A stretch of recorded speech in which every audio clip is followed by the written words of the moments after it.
ดงได้ง่ายๆต้องเป็นคนที่มีพรสวรรค์พิเศษเท่านั้นจึงจะเฮียนเหตุใดแบบนี้เนาะที่สำคัญที่ข้าพเจ้าเนี่ยเบื้องนี้ก็คือในเรื่องของกำลังขาเพิ่นเนาะถือว่าซ่อมมาเป็นอย่างดีคันเทียบใส่นักมวยกับระดับบัวขาวเลย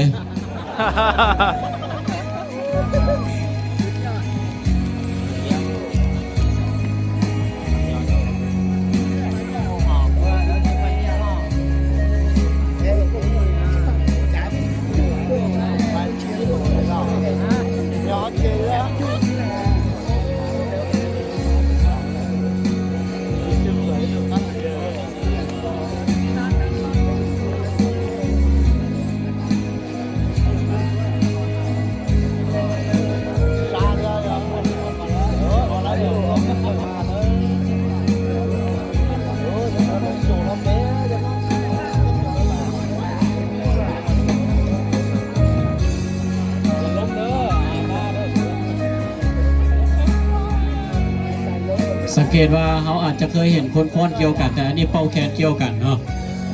เจ้ามันแล้วเป็นการสูตรที่พิเศษหลายก็หวังว่าพวกเราทุกคนซีม่วนซื่นกับการชมเพราะว่าเพื่อนก็ตั้งใจซ้อมมาอย่างหนักเนาะเพื่อมาแสดงพวกเราทุกคนได้เบิ้งได้ชมนำกันนี่ก็คือบรรดาพนักงานของผู้เบี้ยของพวกเขาแมนบองเจ้า